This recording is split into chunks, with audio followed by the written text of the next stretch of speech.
everybody. This is Nana Tamaram with our co-host Robo Zerai, episode 3 of our Deep End podcast. We are here with Yaphet Ghebru. Yaphet, how are you doing today, bro?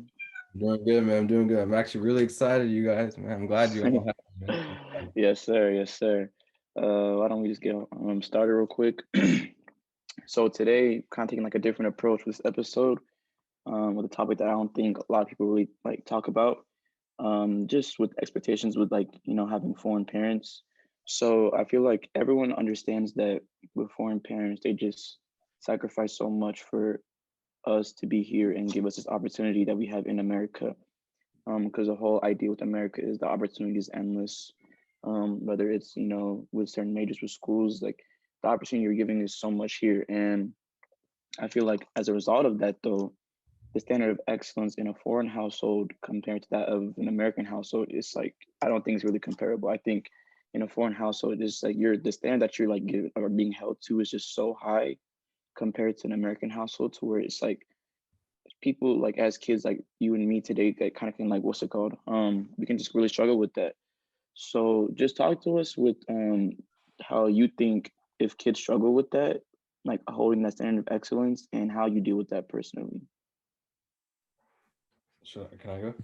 Yeah, go ahead. Yeah. Okay. Well, for starters, the one thing I would say about every foreign household is that they definitely grew up much more differently than we did, right? And then, they're all taught the same thing that America is probably one of the greatest countries to gain some sort of opportunity and just have an excellent future. And then they obviously made the struggle and the sacrifices to come here so we can have a better life, right? And them going through all that, they've always had the image that if they ever had kids, then they're set for life, right? So as Mm-hmm. soon as you're born, that standard is right there, right? You're born in a great country. There's no way that you could fail, right? But I feel like the one thing that they're actually missing is that it's not that much different than when they came from or where they came from, right? Because America is probably is considered one of the greatest countries when it comes to education, but the struggle to actually get the same intelligence, the same opportunity to get a great financial future is pretty much the same. Like you still got to work hard, you still got to go through trials and tribulations. Like is like some kids really actually like don't understand how hard it is to really become successful because they already have so much weight on their shoulders already, you know Mm-hmm. and my personal experience, like in a Habesha household, we already know that back home the education is not the best, right? Like our parents definitely came here not for themselves but for us, right? And then the one thing my parents really say is that if you fail here, you can't make it. Kind of weighs a lot. That's really like tough. They love using their what's it called, their experience as an example, how like they worked hard, they studied hard back home. So it should be much easier for you to gain the same level of education here. But the one thing I really like struggle with is that yes, the education is better, right? But don't force everything down my throat as if like it's the easiest thing ever, you know? Because you're acting like you're the only family that came from a foreign country so that your kid can actually work hard and get better. It's actually a competition nowadays. Like every family's dream is to come to America so their kids can become better educated. So like we're not only competing with ourselves, but with other people as well. So the level of competition has grown tremendously. The level of education also has grown, but I feel like the expectation has is beyond me. And then I think people really need to understand, like, you know, let's limit ourselves on what we can and cannot do. So that's what I think. Okay. Like you were saying, a lot of people, a lot of parents mostly come to America to start over, and a lot of them give up their own personal hopes and dreams so that we can get the opportunity to get ours. And so many children of immigrants like myself grow up aware their parents' huge sacrifices and spend the rest of their lives trying to prove that it was worth it and it wasn't a waste. And for this reason, a lot of people don't feel comfortable talking to their parents about their mental struggles.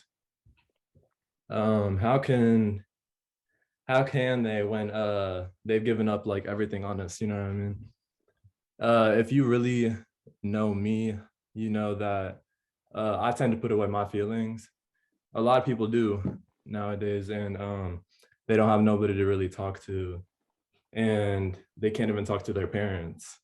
So for you, when you're going through your own trials and tribulations, who do you tend to talk to, and what do you do about that? You wanna go now? No, go ahead. Go ahead. Just for you. I can backtrack after you're done.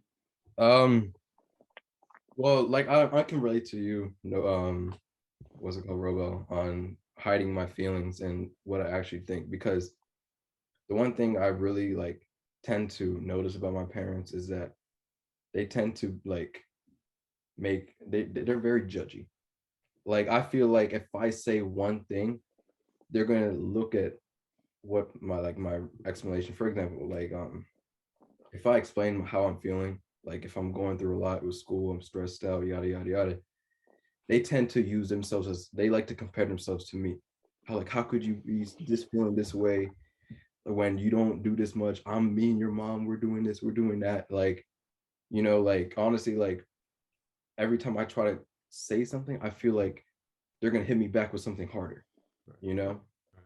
And like the level of comfort, me talking to them about how I feel, like I tend to like keep it to myself. If I don't talk to them, I'll probably talk to someone else that can actually understand.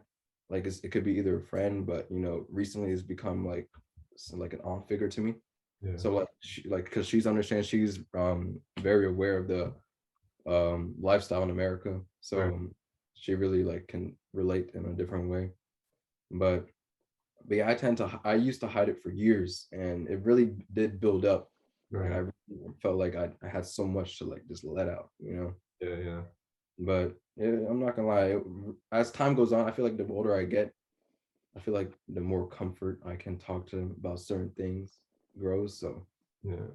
So that's where I'm at. I think two things really stood out to what you said. I think the first thing is like the point you brought up about how a lot of times Habesha parents, well, specifically like your parents, like would be really judgy.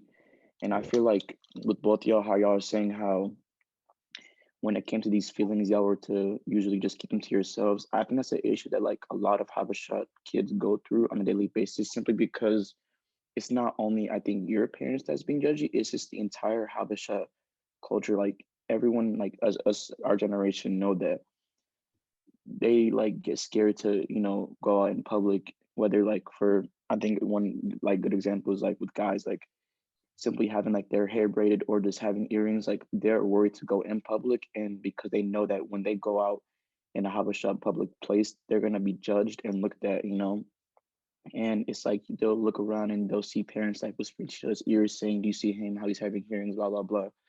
So I think as a result of that, like a lot of kids feel like they can't go to their parents and say that because of one, they're gonna get judged, and two, the other thing you brought up about how when parents usually just talk about how, oh, this is nothing, like, I came to America, blah blah blah, for you to come, and now you're just it's like nothing compared to what I've been through.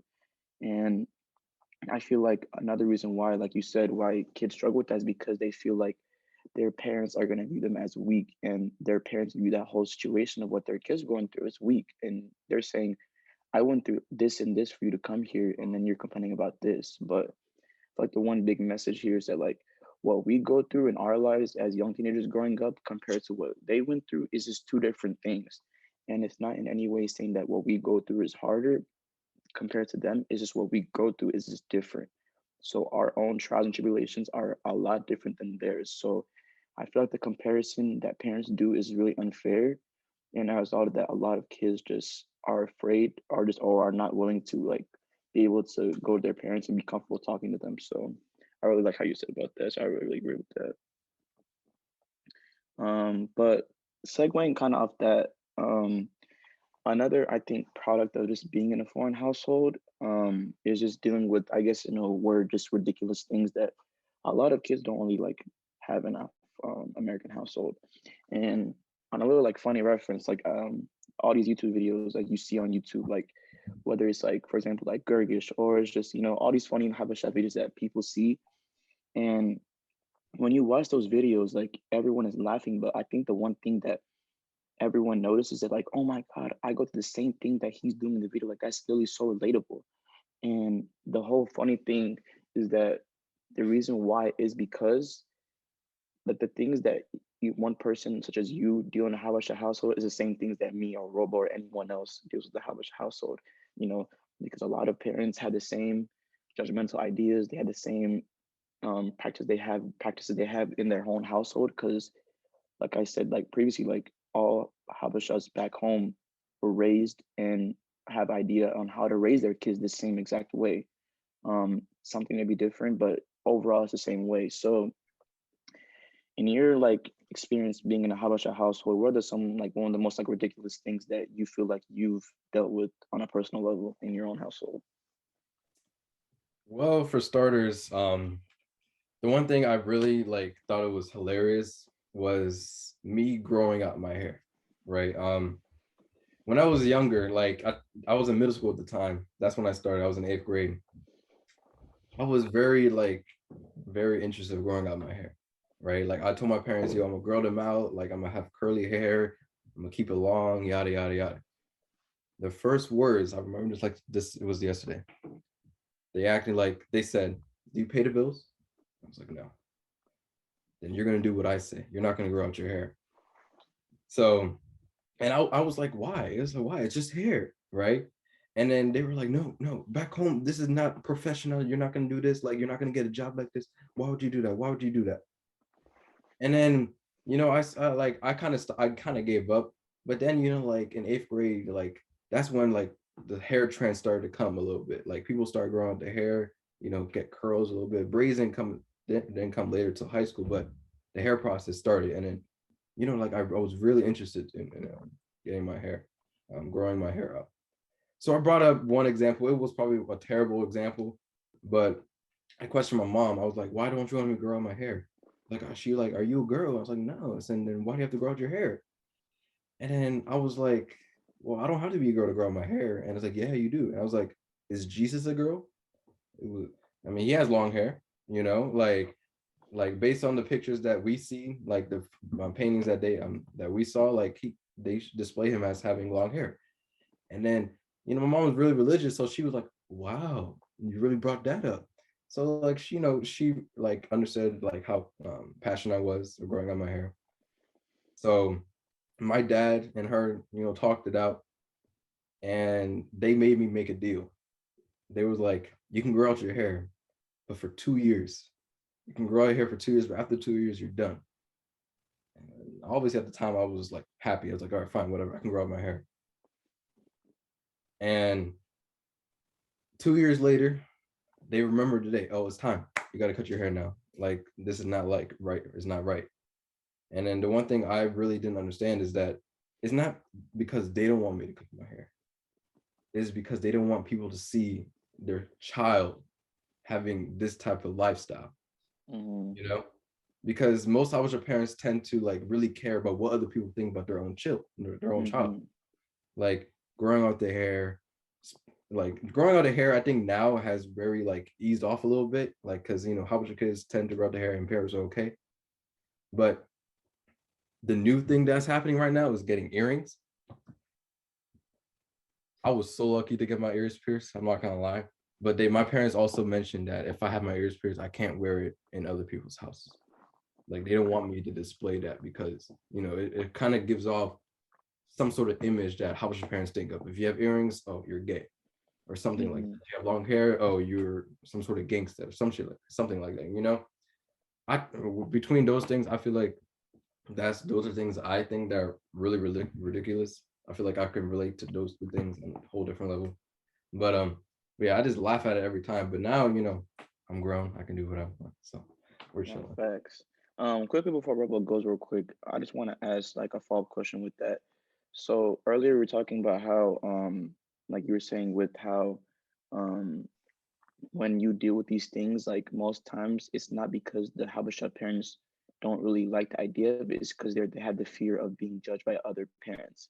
So with that, do you think a lot of Habesha kids in this generation tend to, when they leave their household, when they get a certain age, whether it's 18 or when they go to college, do you think the reason why they start to wild out and just do, um, I guess, not really good things in their life is because now that they're away from that just stranglement and just like being in a way like locked up in their house and not being able to be free to make their own choices, as a result of that, when they do have that option, they don't know how to control themselves and just end up wilding out? You think it's kind of like a byproduct of that, you think? Oh, of course, 100%. I'm actually a really good example of this because in high school, like life going up to high school, I wasn't really going out as much. Like my parents, like they really were strict on me leaving the household. Maybe senior year, they were very lenient, but other than that, like they were like really strict. Like you got to come home from school. Like if you're gonna go somewhere, you have to let me know where you're going, what house you have to come at this time, yada yada yada. And I feel like a lot of Habesha kids really go through that because like they're like, back home they wouldn't trip about it, because back home like it's a different lifestyle, like everyone knows everyone, right? And then I think it's much more safer to leave the house. But the thing about Habesha kids, like when they have that small glimpse of independence, they don't know what to do, right? Mm, You'll see one kid leave the household, go to college. 1 week later, he'll have his ears pierced, nose pierced, hair growing out, maybe even tatted, because he's free. Like no one's telling him not to do it, right? He's actually like doing everything he really wanted to do for a long time, but the only thing that was holding him back was his parents. That could be dangerous in a lot of ways, because I feel like Habesha parents really need to like prepare their kids on what freedom can actually lead to. You can fall into the wrong group. You could start doing things you never thought you would do. You'll fall in, like it's chaos. But I feel like Habesha parents, like I feel like in the new generations to come, I feel like we'll be much more understanding because we can actually have, a better experience to tell than our parents could. Because like, it's crazy. I know a lot of people that completely turn their whole life around because they're not with their parents. And 9 times out of 10, if they're going to do something, they're going to be like, what are they going to do about it? Like I'm gonna have, like, for example, if they get ears pierced, it's not like their parents could wish it away. Like it's there. So like that's literally what they be thinking about. So I think it does have a big influence on that. That's actually a really good question. I actually wanted to add on before my last question. So with all of our parents, they all have, and not even just our parents, but with our culture, we all have certain things we all do, and there's just that culture to it. And even, I guess what I'm trying to say is like, when we move on and you are saying that we're going to be better parents, all this stuff, yeah, for sure, I'm with you. But do you think like you would be afraid that some of our traditions might die out or anything like that? I don't want to say I'm afraid, but I would say like it's something I would really think about a lot, because I feel like without our Habesha parents like surrounding us with the culture, I feel like we would not really understand it as much. Like going to church on Sundays, hanging, like having mahabas with other families, going to Habesha weddings, like having get-togethers in the household. Like the Habesha culture, by far, in my opinion, is probably one of the best cultures. Yeah. Like mm-hmm. so, honestly, like I feel like at least right now, I know I wouldn't lose. I wouldn't want to lose it because it's something that I cannot really like let go, because it's a part of me, and I feel like it's a part of everyone. So, but it is kind of like scary to think about. Once you grow up, you tend to like lose some sort of culture in you because you're already been in the country for so long and no one's really telling you to go here, there, do that, and do that. So it is something to think about, but for sure, if we're living in a perfect world, I wouldn't like switch it up though. But Yeah. yeah. And lead into my last question. With all the generations after us, they're all going to be going through the same things as us with their parents. So if you could give advice to them, what would you say? Understand where they came from. That's one thing I really want to emphasize, because our parents did live a completely different lifestyle with completely different rules, with different people in a whole different country. And the one thing I really feel like we really need to understand is that our parents try so hard to really make sure we have the life that we really want, and they, keep in mind, they had to adapt multiple cultures. They had to adapt from a Habesha culture and into an American culture. And then I feel like, I don't think we can relate to that. Like, we didn't, unless we were born back home. Like, if we were born here, we already automatically considered, oh, we're an American. Like, we already know what's an American culture. We already adapted it. We just haven't had a perfect lifestyle of a Habesha culture. That's one thing. And patience. Patience, because Habesha parents, like, we want so many things in so many different ways. Our parents may not understand it, but as time goes on, like, things will be much more easier between you and your parents. And I feel like that's what's happened to me. Time and patience and understanding them has really grown the relationship, and also really inspired me at a different level on where they came from, so that I could really be much more grateful. Because back then, when I was little, I used to think like, oh my God, why are they doing this? Why are they doing that? Like, it's not fair, yada, yada, yada. But it's because I didn't understand them. But two things I would say is understand them and just be patient. So, With that like understanding point, like I really like that point a lot. Do you think, because I think in my opinion, like currently, like as our generation is right now, I don't think like the parents and like this generation, the youth will ever really have like a common understanding with how to do these kind of things. But do you think there will be, like God willing, like a time and place to where the youth and like the parents will be at a firm like common understanding with how to view, just with how to raise kids, and how the kids viewed like the world, and how they are dealing with their trials and tribulations? And do you think there will ever be a point in time to where the youth will be comfortable in going to their parents and knowing that the parents can truly like relate to them and give them good advice that will help them feel better, if that makes sense? uh, I would love for that to happen, honestly. But for the reality of that actually happening, it will take time. Um, Only because how, like, our parents, like, really grew up from generations of culture. Like, it's not like they build their own system. Like, they really, like, took in years and years of learning and experience from their parents and grandparents.